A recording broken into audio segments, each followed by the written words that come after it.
All right, joining us now on Detroit Next is Chase Cantrell. He's the executive director of Building Community Value. I think what you guys do is really cool because you're actually training people how to like enter the development world. We are. Tell me more about that. How does that work? Yeah, so this is our ninth year doing it, and it came about from a professor at the University of Michigan who had been teaching real estate in Ann Arbor for 30 years. And basically, he thought Detroiters needed to learn the same information that Ann Arbor students were learning. So he got a free room at the Detroit Center, UM Detroit Center at Mack and Woodward. He recruited some help from the School of Social Work, and he started asking Detroiters who wanted to learn. So I started building community value a year later, and he handed off that course to building community value. We've been doing it for 9 years after that. And the goal really is to meet Detroiters where they are. I'm a Detroiter. We all have aspirations. We see those vacant properties in our neighborhoods that we all dream about. It's like, all right, this could be XYZ. How do I get that property? How do I do a development? How do I interact with government? This feels frustrating. Where do I go? Who do I talk to? Right. So we're leading people through that process. And making sure, I actually had a meeting with a student right before this.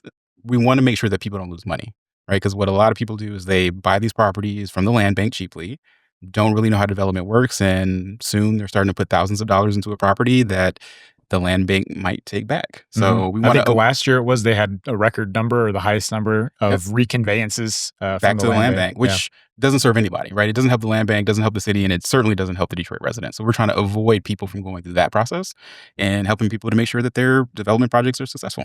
So you came into this world after a career change, and I've read you've been inspired to help Black residents here build wealth, and I think this is a topic, a concept of generational wealth building that comes up a lot.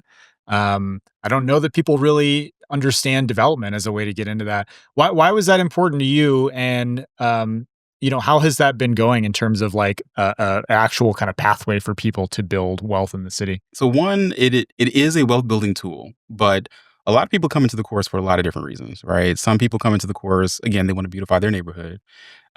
They're frustrated with the other development projects that are happening that don't seem reflective of what they want to see in their community.